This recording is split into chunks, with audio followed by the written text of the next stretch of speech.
दोस्तों, मेरा नाम है डुमरेश और आज हम भगवद गीता अध्याय 13 का श्लोक स्टार्ट करने जा रहे हैं। प्रकृति, पुरुष तथा चेतना। मत बुद्धि अर्थात्मा च इंद्राणी दशके च पथ चंद्राणी योगे च गोचर। इच्छा देश सुख दुख संकतैनाधृत्य एतस्य सामांसेन सौकिर्यमहान्तरा। पंच महाभूत अहंकार, बुद्धि, विवेक तीनों गुणों की प्रकट अवस्था, दसों इंद्रियों तथा मन, पांच इंद्रिय विषयों, इच्छा, आदेश, सुख दुख, संघात, जीवन के लक्षण तथा धैर्य, इन सबको संक्षेप में कर्म का क्षेत्र तथा उसकी अंत क्रियाएं विकार कहा जाता है। तात्पर्य: महर्षि वैदिक सूक्त, छांदस एवं वेदांत सूत्रों के प्रामाणिक कथनों के आधार पर इस संसार के अवेक को इस प्रकार से समझा जा सकता है। पहले तो पृथ्वी, जल, अग्नि, वायु तथा आकाश, ये पांच महाभूत हैं।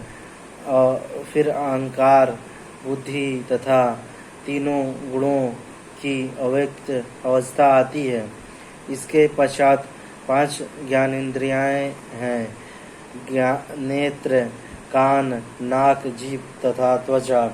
फिर पांच कर्म इंद्रियाएं हैं: वाणी, पाँव, हाथ, गुदा तथा लिंग है। तब इन इंद्रियों के ऊपर मन होता है और जो भीतर रहने के कारण अंत में इंद्रिय कहा जा सकता है। इस प्रकार मन समेत कुल 11 इंद्रियां होती हैं। फिर इन इंद्रियों के 5 विषय हैं: गंध, स्वाद, रूप, स्पर्श तथा ध्वनि। इस तरह इन 24 तत्वों का समूह कार्य क्षेत्र कहलाता है। यदि कोई इन 24 विषयों का विश्लेषण करे तो उसे कार्य क्षेत्र समझ में आ जाएगा। फिर इच्छा, देश, सुख तथा दुख नामक अंत क्रियाएं विकार हैं, जो स्थूल देह के 5 महाभूतों की अभिव्यक्तियों हैं। चेतना तथा धैर्य द्वारा प्रदर्शित जीवन के लक्षण सूक्ष्म शरीर अर्थात मन, अहंकार तथा बुद्धि के प्रकट हैं। यह सूक्ष्म तत्व भी कर्म क्षेत्र में सम्मिलित रहते हैं। पंच महाभूत अहंकार की स्थूल अभिव्यक्ति है, जो अहंकार की मूल अवस्था को ही प्रदर्शित करती है, जिसे भौतिकवादी बोध या तामस बुद्धि कहा जाता है। यह और आगे प्रकृति के तीनों गुणों की अप्रकट अवस्था की सूचक है। प्रकृति के अव्यक्त गुणों को प्रधान कहा जाता है। जो व्यक्ति इन 24 तत्वों को उनके विकारों समेत जानना चाहता है, उसे विस्तार से दर्शन का अध्ययन करना चाहिए। भगवद गीता में केवल सारांश दिया गया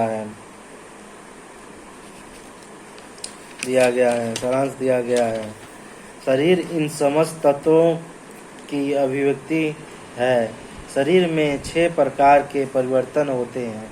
यह उत्पन्न होता है, बढ़ता है, टिकता है, संतान उत्पन्न करता है और तब यह क्षीण होता है और अंत में समाप्त हो जाता है।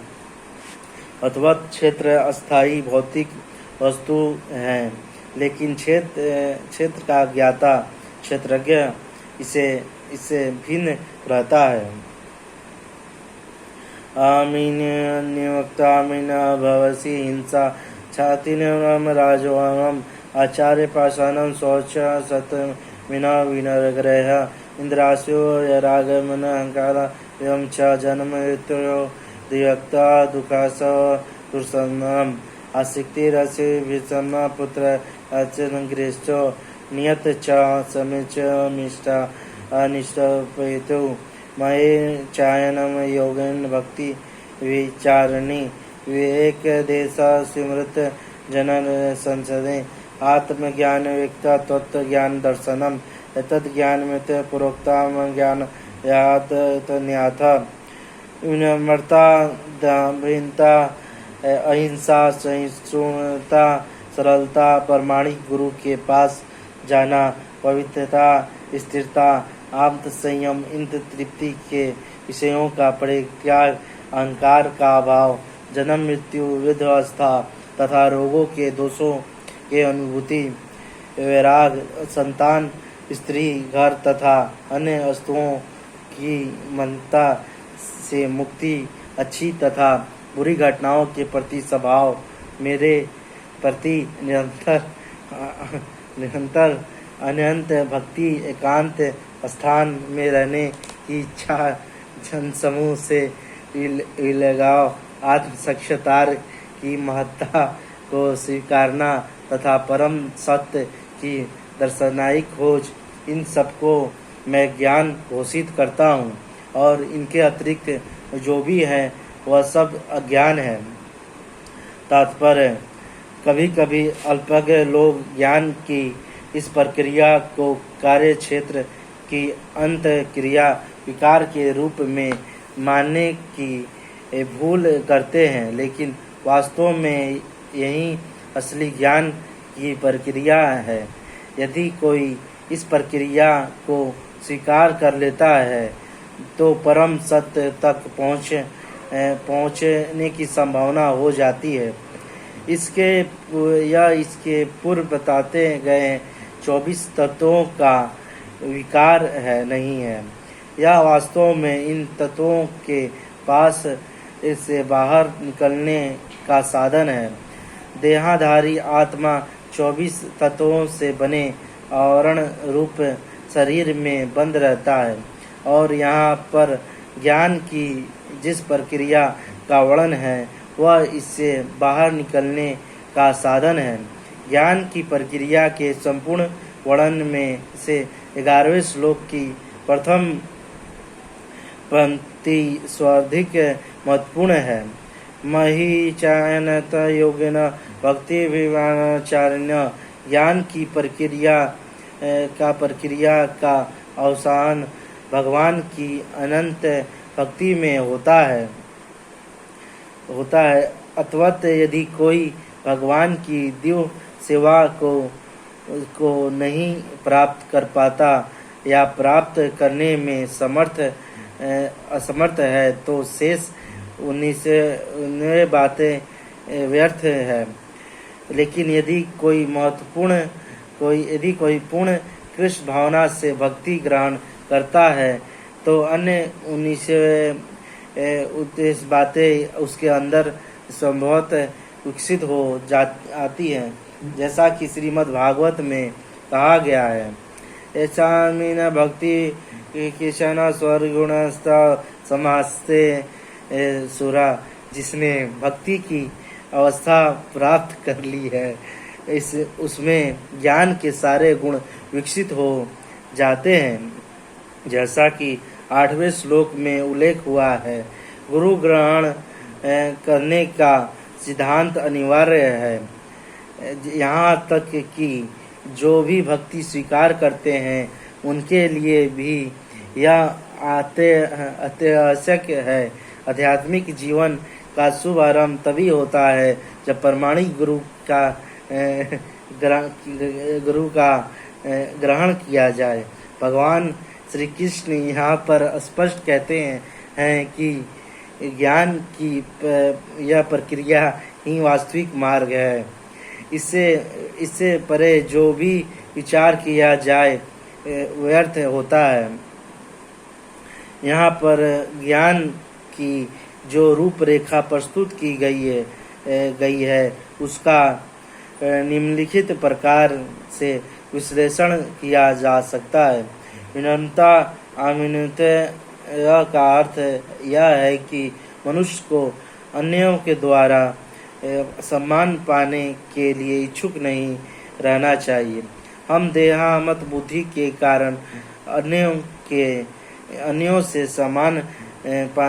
से सम्मान पाने के भूखे रहते हैं, लेकिन पूर्ण ज्ञान से व्यक्ति की दृष्टि में जो यह जानता है कि यह वह शरीर नहीं है, इस शरीर से संबद्ध कोई भी वस्तु सम्मान या अपमान व्यर्थ होता है। इस भौतिक छल के पीछे दौड़ने से कोई लाभ नहीं है। लोग अपने धर्म में प्रसिद्ध चाहते हैं। अतवत यह देखा गया है कि कोई व्यक्ति धर्म के सिद्धांतों को जाने बिना ही ऐसे समुदायों में सम्मिलित हो जाता है जो वास्तव में धार्मिक सिद्धांतों का पालन नहीं करता, और इस तरह वह धार्मिक गुरु के रूप में अपना प्रचार करना चाहता है। जहाँ तक आध्यात्मिक ज्ञान के वास्तविक प्रकृति की बात है, मनुष्य को चाहिए कि वह अपनी परीक्षा करे कि वह कहाँ तक उन्नति कर रहा है। वह इन बातों के द्वारा अपनी इस परीक्षा कर सकता है। अहिंसा का सामान्य अर्थ वध ना करना या शरीर को नष्ट ना करना लिया जाता है, लेकिन अहिंसा का वास्तविक अर्थ है अन्यों को विपत्ति में न डालना। देहामत बुद्धि के कारण समान लोग अज्ञान द्वारा ग्रसित रहते हैं और निरंतर भौतिक कष्ट भोगते रहते हैं। अथवत जब तक कोई लोगों को आध्यात्मिक ज्ञान की ओर ऊपर नहीं उठाता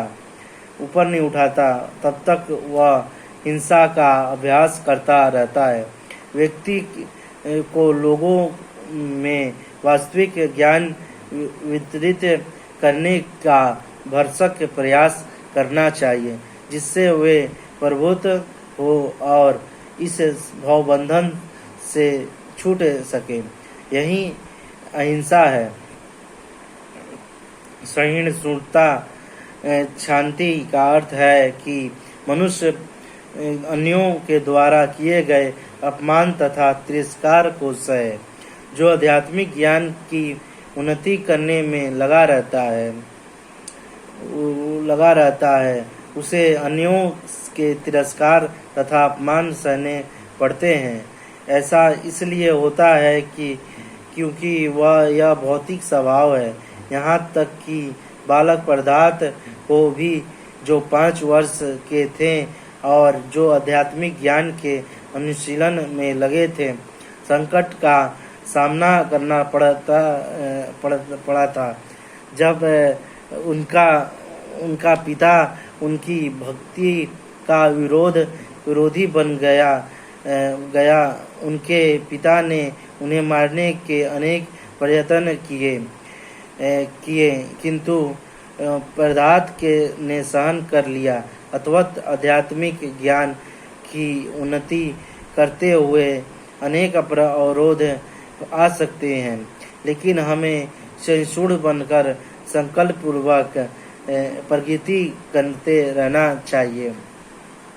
सरलता आयोजन का अर्थ है कि बिना किसी कूटनीति के मनुष्य इतना सरल हो कि अपने शत्रु तक से वास्तविक सत्य का उद्घाटन कर सके। जहाँ तक गुरु बनाने का प्रश्न है, आचार्यन प्रसन्नम आध्यात्मिक ज्ञान में प्रगति करने के लिए यह अति आवश्यक है, क्योंकि बिना प्रमाणिक गुरु के यह संभव नहीं। मनुष्य को चाहिए कि विनम्रतापूर्वक गुरु के पास जाए और उसे अपनी समस्त सेवाएं अर्पित करे, जिससे वह शिष्य को अपना आशीर्वाद दे सके। चूँकि प्रमाणिक गुरु कृष्ण का प्रतिनिधि होता है, अथवा यदि वह शिष्य को आशीर्वाद देता है तो शिष्य तुरंत ही प्रगति करने लगता है, भले ही वह विधि विधानों का पालन न करता रहा हो, अथवा जो बिना किसी स्वार्थ के अपने गुरु की सेवा करता है। उसके लिए सारे यम नियम सरल बन जाते हैं। आध्यात्मिक जीवन में प्रगति करने के लिए पवित्रता शौचम अनिवार्य है। पवित्रता दो प्रकार की होती है, आंतरिक तथा ब्रह्मा पवित्रता का अर्थ है स्नान करना, लेकिन आंतरिक पवित्रता के लिए निरंतर कृष्ण का चिंतन तथा हरे कृष्ण का मंत्र का कीर्तन करना होता है। इसी विधि से मन में इसे पूर्व कर्म की संचित धूलि हट जाती है। दृढ़ता सत्रम का अर्थ है कि आध्यात्मिक जीवन में उन्नति करने के लिए मनुष्य दृढ़ संकल्प हो। ऐसे संकल्प के बिना मनुष्य ठोस प्रगति नहीं कर सकता। आत्म संयम आत्मनिग्रह का अर्थ है कि आध्यात्मिक उन्नति के पथ पर जो भी बाधक हो उसे स्वीकार न करना। मनुष्य को इसका अभ्यस्त बनकर ऐसी किसी भी वस्तु को त्याग देना चाहिए जो आध्यात्मिक उन्नति के पथ के प्रतिकूल हो। यह असली वैराग्य है। इंद्रियां इतनी प्रबल है कि वे सदैव इंद्र तृप्ति के लिए उत्सुक रहती है। अनवश्यक मांगों की पूर्ति नहीं करनी चाहिए। इंद्रियों की उतनी ही तृप्ति की जानी चाहिए जिससे आध्यात्मिक जीवन में आगे बढ़ने में अपने कर्तव्य की पूर्ति होती है। सबसे महत्वपूर्ण किंतु वश में न आने वाली इंद्रियां जीव हैं। यदि जीव पर संयम कर लिया गया तो समझो अन्य सारी इंद्रियों वशीभूत हो जाएंगी। जीव का कार्य स्वाद ग्रहण करना तथा उच्चारण करना, अथवा नियमित रूप से जीव को कृष्ण प्रति भोग के उच्चिष्ट का स्वाद लेने में तथा हरे कृष्ण का कीर्तन करने में प्रयुक्त करना चाहिए। जहाँ तक नेत्रों का संबंध है, उन्हें कृष्ण के सुंदर रूप के अतिरिक्त अन्य कुछ नहीं देखना चाहिए, इससे नेत्र वश में होंगे। इसी प्रकार कानों को कृष्ण के विषयों में स्मरण करने में लगाना चाहिए और नाक को कृष्ण प्रति फूलों को सूंघने में लगाना चाहिए। यह भक्ति की ही विधि है। यहाँ यह समझना होगा कि भगवत गीता केवल भक्ति के विज्ञान का प्रतिपादन करती है। भक्ति ही प्रमुख एवं एकमात्र लक्ष्य है। भगवत गीता के बुद्धिहीन भास्कर पाठक के ध्यान को अन्य विषयों की ओर मोड़ना चाहते हैं, लेकिन भगवत गीता में भक्ति के अतिरिक्त अन्य कोई भी विषय नहीं है। मिथ्या अहंकार का अर्थ है इस शरीर को आत्मा मानना। जब कोई यह जान जाता है कि वह शरीर नहीं अपितु आत्मा है, तो वह वास्तविक अहंकार को प्राप्त होता है। अहंकार तो रहता ही है, मिथ्या अहंकार की भर्त्सना की जाती है, वास्तविक अहंकार की नहीं। वैदिक साहित्य में बृहदारण्यक उपनिषद में कहा गया है कि अब्रह्मास्मि, मैं ब्रह्मा हूँ, मैं आत्मा हूँ, मैं हूँ ही आत्मा भाव है। और यह आत्म साक्षात्कार की मुक्त अवस्था में भी पाया जाता है। मैं हूँ का भाव ही अहंकार है। लेकिन जब मैं हूँ भाव को मिथ्या शरीर के लिए प्रयुक्त किया जाता है तो वह मिथ्या अहंकार होता है। जब इस आत्म भाव स्वरूप को वास्तविकता के लिए प्रयुक्त किया जाता है तो वह वास्तविक अहंकार होता है। ऐसे कुछ दार्शनिक हैं जो यह कहते हैं कि हमें अपना अहंकार त्यागना चाहिए, लेकिन हम अपने अहंकार को त्यागे कैसे, क्योंकि अहंकार का अर्थ है स्वरूप है। लेकिन हमें मिथ्या देहात्म बुद्धि का त्याग करना ही होगा। जन्म, मृत्यु, जरा तथा व्याधि को स्वीकार करने के कष्ट को समझना चाहिए। वैदिक ग्रंथों में जन्म के अनेक वृत्तांत हैं। श्रीमद् भागवत में जन्म से पूर्व ही स्थिति माता के गर्भ में बालक के निवास उसके कष्ट आदि का सजीव वर्णन हुआ है। यह भली भांति समझ लेना चाहिए कि जन्म बहुत कष्टपूर्ण है। चूँकि हम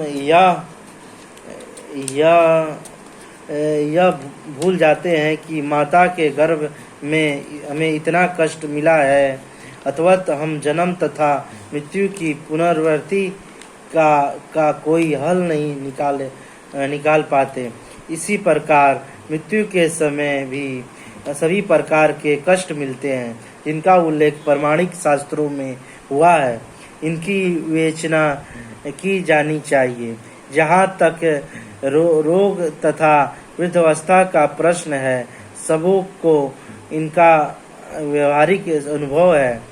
कोई भी रोगग्रस्त नहीं होना चाहता, कोई भी बूढ़ा नहीं होना चाहता, लेकिन इनसे बचा नहीं जा सकता।